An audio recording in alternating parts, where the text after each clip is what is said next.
At home. I want you to meet Rip Holden. He's a former New Hampshire state legislator and former political consultant. He's a Republican from Manchester who says he's currently undecided. Rip.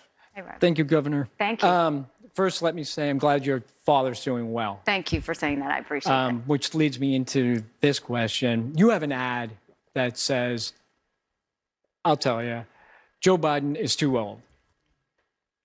Even this damn Yankee thinks that's rude. So is that the kind of image that you or a presidential candidate should project rather than issues? You know what I'm always going to do is tell, or are you not Remember the age median of the state before you answer that question. No, and you know, it's, I have always spoken in hard truths because I think Americans deserve the truth. I always want the truth and I think they want it back. I don't sugarcoat things because I don't think we have time for that. I have said both Biden and Trump would mean that our options would give us an 80-year-old president. We have a country in disarray and a world on fire. I am acknowledging what everybody else is thinking. They're just not saying it. I'm going to say it because our families are on the line. We need someone who's going to be at the top of their game. We need someone who's going to be, these are people making decisions on our national security. These are people making decisions on the future of our economy. We need to be honest with ourselves. Congress has become the most privileged nursing home in the country. And you ask any of our college students, they don't want that. I don't want that for my kids. I appreciate anybody that goes in for service. But the problem is Joe Biden refuses to leave. And all of these people who are in their 80s, they need to know for the good of our country, know when to walk away.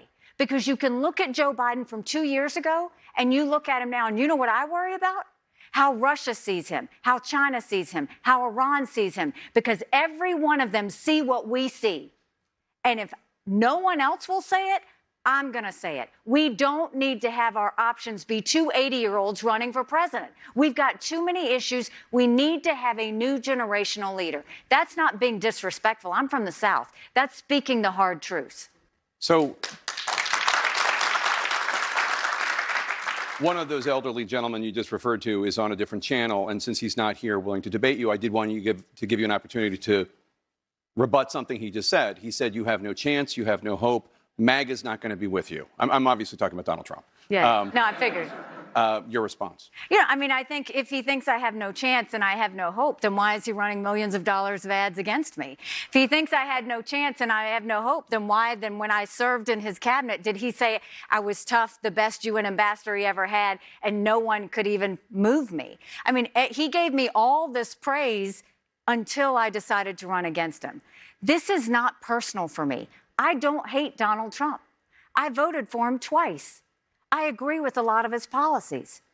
But rightly or wrongly, chaos follows him. And everybody knows I'm right. And we can't continue down this path and go through 4 more years of chaos. We won't survive it. You don't fix Democrat chaos with Republican chaos. So he can say everything that he wants, that I don't have a chance.